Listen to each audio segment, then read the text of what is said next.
नमस्कार। दिन भर की बड़ी खबरों में आपका स्वागत है। मैं हूं आपके साथ आदित्य कुमार। आज इस बुलेटिन में बात होगी एलएसी पर जारी चीन की मनमानी की, राहुल के तेवर से बढ़ी केंद्र की परेशानी की, जानेंगे कि राजस्थान मामले पर सुप्रीम कोर्ट में क्या हुआ खास और क्या पीएम मोदी ही रखेंगे राम मंदिर की आधारशिला, और आखिर में बात आत्मनिर्भर पैकेज के एमएसएमई पर पड़े प्रभाव की। लेकिन तमाम बड़ी खबरों से पहले एक नजर सुर्खियों पर। प्रधानमंत्री नरेंद्र मोदी ने मणिपुर को दी सौगात, हर घर जल मिशन के तहत वाटर सप्लाई प्रोजेक्ट की रखी आधारशिला। बोले हर घर जल मिशन पर आगे बढ़ी केंद्र सरकार। मध्य प्रदेश में कांग्रेस को बड़ा नुकसान, एक और विधायक ने दिया त्यागपत्र। माधांता से कांग्रेस विधायक नारायण पटेल ने विधानसभा सदस्यता छोड़ी, जल्द ही बीजेपी में हो सकते हैं शामिल। हरियाणा में नवनियुक्त प्रदेशाध्यक्ष ओपी धनखड़ की प्रदेश भाजपा कार्यालय में हुई ताजपोशी। सीएम खट्टर समेत बीजेपी के तमाम वरिष्ठ नेता हुए कार्यक्रम में शामिल। कार्यक्रम में सोशल डिस्टेंसिंग का रखा गया खास ख्याल। केंद्रीय मानव संसाधन एवं विकास मंत्री रमेश पोखरियाल निशंक ने एनआईटी प्रवेश के लिए नए नियमों में किया बदलाव, प्रवेश के लिए नियमों में दी ढील। प्रवेश के लिए जेईई मेन 2020 पास अभ्यर्थियों को 12वीं के सर्टिफिकेट की होगी जरूरत। हफ्ते के चौथे कारोबारी दिन शेयर बाजार बढ़त के साथ हुआ बंद। सेंसेक्स 269 अंकों की बढ़त के साथ 38,140 के स्तर पर हुआ बंद। वहीं निफ्टी 83 अंकों की बढ़त के साथ 11,215 पर हुआ बंद। सुर्खियों के बाद अब बात करेंगे आज की सबसे बड़ी खबर की। लद्दाख में भारतीय जमीन पर 8 से 10 किलोमीटर तक अंदर आ गए चीनी जवान वापस लौटने को तैयार नहीं दिख रहे हैं। दोनों देशों के बीच इस मुद्दे को लेकर कई बार बातचीत हो चुकी है, लेकिन चीन हर बार की तरह भी अपने वादे से पीछे हट रहा है और उसने अपने जवानों को हटाने की जगह हजारों की संख्या में उनकी तैनाती कर दी है, जिससे हालात खराब भी हो सकते हैं। इसी पर चर्चा के लिए हमारे साथ मौजूद है राजीव जी। लेकिन उससे पहले क्या है लद्दाख की ग्राउंड रिपोर्ट, आइए आपको बताते हैं। भारत और चीन के बीच बातचीत में सहमति बनती है। लगता है दोनों देशों के बीच एलएसी पर अब सब कुछ सही हो जाएगा, लेकिन बातचीत में चीन जो कहता है वो करता हुआ नहीं दिखता, जिस कारण से भारत को भी मजबूरी में अपनी जवानों की भारी तैनाती बनाए रखनी पड़ रही है। अब तो भारत ये भी मान चुका है कि चीन की नीयत पीछे हटने की नहीं है। केंद्रीय मंत्री राजनाथ सिंह तो लगातार ये दावा भी कर रहे हैं कि चीन के साथ एलएसी का मामला बातचीत से हल हो जाएगा। इसकी उन्हें बिल्कुल भी उम्मीद नहीं है। चीन लद्दाख सेक्टर में अपने ही समझौतों की धज्जियां उड़ा रहा है। समझौते के बाद चीनी जवान कई इलाकों में कुछ मीटर पीछे हटे हैं, तो कई इलाकों में उनकी आवाजाही बनी हुई है। भारतीय पक्ष ने समझौतों का अक्षरशः पालन करते हुए उन इलाकों में गश्त तक करना छोड़ दिया है, जहां जून से पहले भारतीय जवान नियमित रूप से गश्त कर रहे थे। लेकिन चीन की हर बार अपनी बात से पलटने की नीति के कारण भारत को भी अपनी रणनीति बदलनी पड़ रही है। Hot spring, finger four, Y junction और देपसांग कुछ ऐसे इलाके हैं जहां से चीनी जवान पीछे हटते नहीं दिख रहे हैं। जबकि दोनों देशों के बीच हुई बातचीत में समझौता हुआ था कि चीन और भारत दोनों ही अपने जवानों को पीछे हटाएंगे और जून से पहले वाली स्थिति में चीनी जवान लौट जाएंगे। लेकिन चीन समझौते को मानता नहीं दिख रहा है, जिस कारण भारत को भी इस समझौते को पीछे छोड़ना होगा। चीनी मंसूबों को समझते हुए अब भारत ने भी यहाँ लंबे समय तक टिके रहने की तैयारियां शुरू कर दी हैं। इन तैयारियों के लिए विशेष तंबुओं का इंतजाम भी तेजी से शुरू हो गया है, जो जवानों को 0 से 40 डिग्री नीचे के तापमान में भी गर्मी का एहसास करवाते हैं। ठीक इसी प्रकार के बंकरों का निर्माण भी तेज कर दिया गया है। वैसे भी भारतीय जवानों को इस तरह के हालात में रहने का अनुभव है। अब रुख करते हैं राजीव जी का। राजीव जी, बहुत स्वागत आपका। धन्यवाद आदित्य। राजीव जी, लद्दाख मामले पर केंद्र सरकार के बयान समझ से परे हैं। सर्वदलीय बैठक में पीएम मोदी कहते हैं कि भारत की जमीन पर कोई दाखिल नहीं हुआ, तो वहीं बाद में चीनी सेना के पीछे हटने को अपनी जीत बताते हैं। लेकिन अब खबर है कि चीन के जवान पीछे हटने की बजाय पहले से ज्यादा संख्या में तैनात हो गए हैं, लेकिन सरकार इस पर कोई जवाब नहीं दे रही है। ऐसे में राजीव जी, क्या लगता है कि सरकार क्या वाकई लद्दाख मामले पर कुछ छुपाने की कोशिश कर रही है? जी आदित्य, भारत और चीन के बीच संबंध बहुत नाजुक दौर से गुजर रहे हैं और ऐसे वक्त में एक निर्वाचित सरकार से यही अपेक्षा रहती है, यही उम्मीद रहती है कि वो वास्तविक हालात के बारे में साफ साफ जानकारी देगी। लेकिन अभी तो ऐसा लग रहा है मानो केंद्र सरकार आंख मिचौली खेल रही है। लद्दाख मामले में उसके बयानों में इतने अंतर्विरोध हैं आदित्य की समझ में ही नहीं आ रहा है कि क्या सही कहा जा जा रहा है और क्या झूठ बोला जा रहा है। कभी कहा जाता है कि चीन के जवान सीमा के इस पार नहीं आए, फिर सरकार ही बताती है कि चीन के जवानों को पीछे खदेड़ दिया गया। कभी कहा जाता है कि बातचीत के जरिए विवाद का समाधान करने की कोशिश चल रही है, फिर यही कहा जाता है कि बातचीत से हल निकलेगा, इसकी उम्मीद नहीं है। कभी कहा जाता है कि समझौते के बाद दोनों देशों की सेनाएं जो हैं वो पीछे हट रही हैं। फिर खबर आती है कि सीमा पर दिन रात गश्त बढ़ा दी गई है, आर्मी के साथ एयरफोर्स भी मुस्तैद हैं। अमूमन ठंड के मौसम में आदित्य उस बर्फीले इलाके में सेनाएं नहीं रहती हैं, लेकिन इस बार -40 डिग्री सेल्सियस तापमान में जवान वहां रह सकें, इसकी तैयारी की जा रही है। ये सारी बातें यही दर्शाती हैं कि लद्दाख मामले पर सरकार कुछ भी ठीक ठाक नहीं बता रही है और कहीं ना कहीं इसमें सरकार की कमजोरी ही झलक रही है, क्योंकि अगर सारी बातें ठीक रहती और सब कुछ नियंत्रण में रहता तो सरकार को साफ बात करने में क्या हर्ज था। छिपाया तो वहीं जाता है जहां कुछ ना कुछ गलत हो, और चीन मामले पर सरकार का रवैया छिपाने वाला ही नजर आ रहा है। चुनाव के वक्त मजबूत सरकार होने का जो दावा मोदी सरकार ने किया था वो अब मजबूर सरकार में तब्दील होते हुए दिख रहा है। बहुत बहुत धन्यवाद राजू जी तमाम जानकारी के लिए। बढ़ते हैं अगली खबर की ओर। कांग्रेस के पूर्व अध्यक्ष और वायनाड से सांसद राहुल गांधी इन दिनों लगातार मोदी सरकार को आड़े हाथों ले रहे हैं। राहुल ने आज truth with Rahul Gandhi series का तीसरा वीडियो रिलीज किया। राहुल ने कहा कि पीएम के पास चीन से निपटने की कोई रूपरेखा नहीं है, इसलिए चीन हमारी सीमा में घुसा है। एक रिपोर्ट के जरिए देखिए कि राहुल गांधी ने अपने तीसरे वीडियो में क्या कुछ कहा। राहुल गांधी अपनी वीडियो सीरीज के जरिए केंद्र सरकार को लगातार नसीहत दे रहे हैं और आज इस सीरीज का नया एपिसोड सामने आया। राहुल गांधी ने अपनी वीडियो सीरीज का तीसरा वीडियो आज जारी किया, जिसमें उन्होंने प्रधानमंत्री नरेंद्र मोदी पर सवाल उठाए। साथ ही चीन से भारत को कैसे निपटना चाहिए इसके बारे में भी उन्होंने बताया। उन्होंने अपने वीडियो में कहा कि प्रधानमंत्री का 100% फोकस खुद की छवि बनाने पर है। भारत के सभी संस्थान इसी काम को करने में व्यस्त हैं। एक व्यक्ति की छवि एक राष्ट्रीय दृष्टि का विकल्प नहीं है। और वहीं भारत को चीन से कैसे निपटना चाहिए इस पर राहुल गांधी ने कहा कि यदि आप उनसे निपटने के लिए मजबूत स्थिति में हैं तभी आप काम कर पाएंगे, उनसे वो हासिल कर पाएंगे जो आपको चाहिए, और ये सचमुच किया जा सकता है। लेकिन यदि उन्होंने कमजोरी पकड़ ली तो फिर गड़बड़ है। पहली बात, आप बगैर स्पष्ट दृष्टिकोण के चीन से नहीं निपट सकते, और मैं केवल राष्ट्रीय दृष्टिकोण की बात नहीं कर रहा, मेरा मतलब अंतर्राष्ट्रीय दृष्टिकोण से है। बेल्ट एंड रोड ये धरती की प्रकृति को ही बदलने का प्रयास है। जाहिर सी बात है कि सीमा विवाद भी है और हमें इसका समाधान भी करना है, लेकिन हमें अपना तरीका बदलना होगा। राहुल गांधी ने आखिर में कहा कि भारत में हम आपस में लड़ने में ही परेशान हैं। मैं जानता हूं कि प्रधानमंत्री प्रतिद्वंदी हैं। मेरी जिम्मेदारी उनसे प्रश्न पूछने की है। मेरा दायित्व है कि मैं उनसे प्रश्न पूछूं, दबाव डालूं ताकि वो काम करें, लेकिन उनका विपक्ष के प्रति दृष्टिकोण सही नहीं है और यही वजह है कि भारत चीन की सीमा में घुस गया है। राहुल गांधी का साफ इशारा राजस्थान में हुए घटनाक्रम पर था कि अगर हम आपस में एक दूसरे को गिराने में लगे रहेंगे तो स्वाभाविक है कि तीसरा इसका फायदा उठाएगा। बहरहाल राहुल गांधी ने तो पीएम मोदी को एक नसीहत के तौर पर सबको मिलकर चीन से विवाद का हल निकालने की सलाह दी है। अब देखना होगा कि राहुल गांधी के इन सवालों का सत्ता पक्ष क्या जवाब देता है। चीन के मुद्दे पर केंद्र सरकार के खिलाफ राहुल के तेवर शांत होते नजर नहीं आ रहे हैं, तो वहीं शांत तो इस वक्त राजस्थान का माहौल भी नहीं है। पहले सचिन पायलट गुट ने विधानसभा स्पीकर के नोटिस को हाईकोर्ट में चुनौती दी, तो वहीं आज विधानसभा स्पीकर की याचिका पर सुप्रीम कोर्ट में सुनवाई हुई, लेकिन सर्वोच्च अदालत ने हाईकोर्ट के फैसले पर रोक से साफ इनकार कर दिया।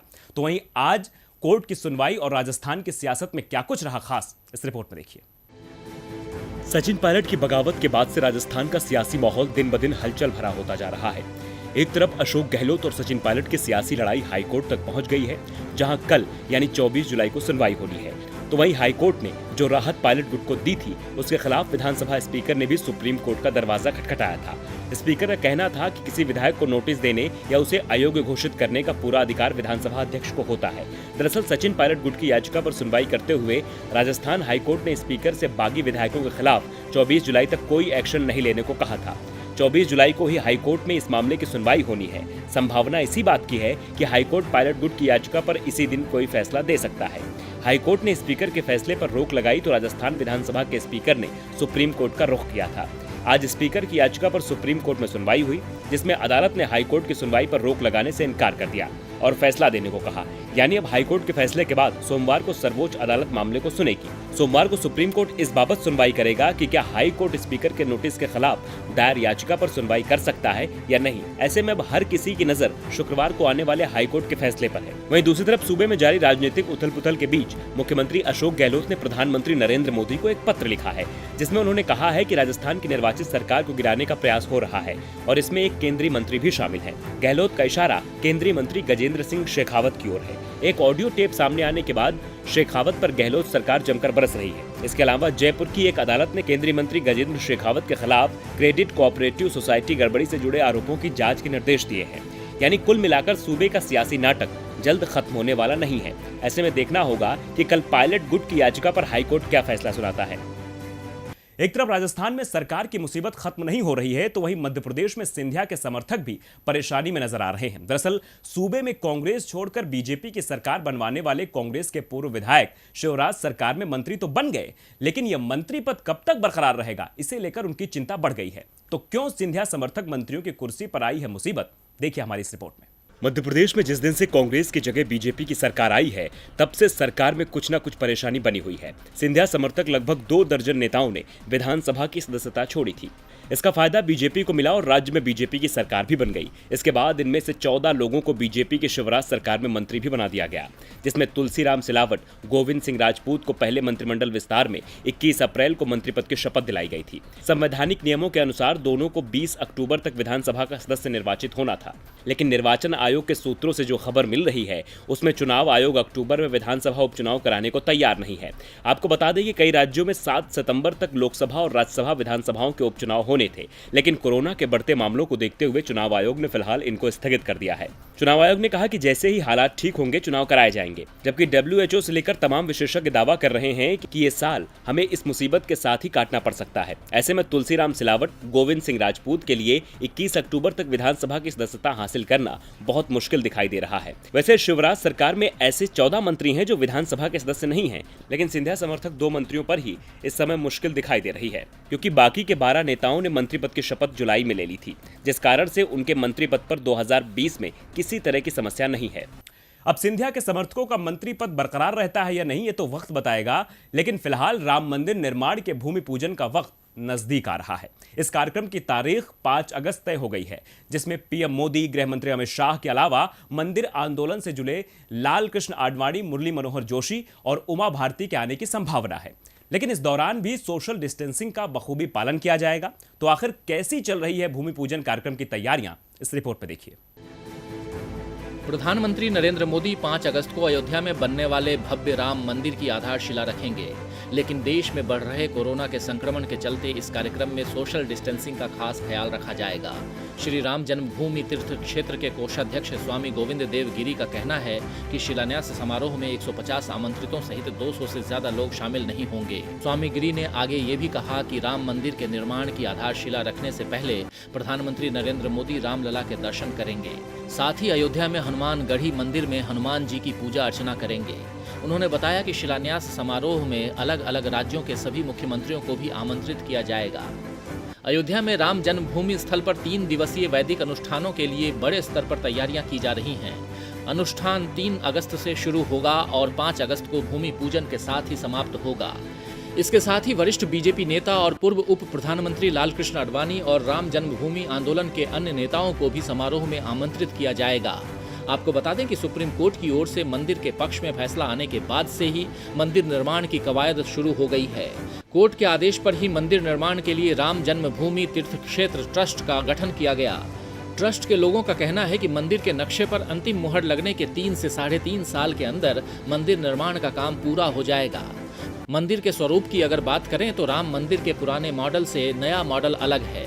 नए वाले मॉडल में राम मंदिर की ऊंचाई, चौड़ाई और लंबाई तीनों ही बढ़ा दी गई है। मंदिर अब 2 मंजिल की जगह 3 मंजिल का होगा। राम मंदिर के पहले वाले मॉडल में 3 गुंबद प्रस्तावित थे, लेकिन अब बताया जा रहा है कि 3 मंजिला मंदिर में अब 5 गुंबद रहेंगे। पूरे मंदिर में कुल 318 स्तंभ होंगे। मंदिर के हर एक तल पर 106 स्तंभ बनाए जाएंगे। खैर, राम मंदिर भूमि पूजन को लेकर तैयारियां जोरों पर हैं। अब सबको इंतजार है तो बस 5 अगस्त का। देखना होगा कि इस कार्यक्रम में और क्या कुछ खास रहता है। अब कोरोना काल में मंदिर निर्माण की तैयारियां तो जोर शोर से की जा रही हैं, लेकिन कोरोना के बढ़ते मामलों ने देश में कई परेशानियां भी बढ़ा दी हैं। पूर्णबंदी ने कई कंपनियों का कारोबार ठप कर दिया, जिससे लोगों के सामने रोजगार की मुसीबत बढ़ा दी है। कई लोगों की सैलरी में भी कटौती की गई, लेकिन इस मुसीबत के दौर में भी सार्वजनिक बैंकों के कर्मचारियों के लिए खुशखबरी सामने आई है। एक रिपोर्ट देखिए। आज कोरोना के दौर में जहां तमाम सेक्टर मंदी की चपेट में हैं, कंपनियां अपने कर्मचारियों की सैलरी घटा रही है, वहीं सार्वजनिक बैंकों के कर्मचारियों के लिए अच्छी खबर सामने आई है। जी हां, सार्वजनिक बैंकों के कर्मचारियों के वेतन में 15% की बढ़त करने का निर्णय लिया गया है। उनको प्रदर्शन आधारित इंसेंटिव भी दिया जाएगा। ये बढ़ोतरी 1 नवंबर 2017 से ही लागू होगी। नवंबर 2017 से बढ़ोतरी होने का मतलब है कि बैंक कर्मचारियों को एरियर के रूप में भी मोटी रकम मिलेगी। आपको बता दें कि सार्वजनिक बैंकों के वेतन में बढ़ोतरी करीब 3 साल से लंबित थी।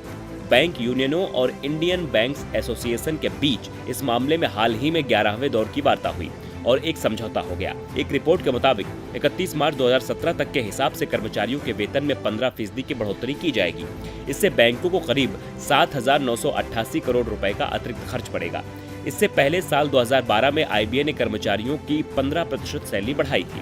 अब बैंक यूनियनों ने मुख्य तौर पर 20% इंक्रीमेंट की मांग उठाई थी, जबकि आईबीए ने अपनी तरफ से शुरुआत में 12.25% इजाफे की पेशकश रखी थी। करीब 2 साल से बैंकों के प्रबंधन और कर्मचारी यूनियन के बीच इसी को लेकर बातचीत चल रही थी। यूनियन ने अपनी मांगे न माने जाने की स्थिति में हल्ला बोल की चेतावनी दी थी। दोनों पक्ष इस बात पर राजी हुए कि अब सरकारी बैंकों में भी प्रदर्शन आधारित इंसेंटिव की शुरुआत की जाए। ये अलग अलग बैंकों के प्रॉफिट के आधार पर ही होगा। समझौते के मुताबिक बैंक कर्मियों को अब हर साल 5 दिन की प्रिविलेज लीव के बदले इनकैशमेंट यानी नकद रकम मिलेगी। 55 साल के ऊपर के कर्मियों के मामले में ये 7 दिन का होगा।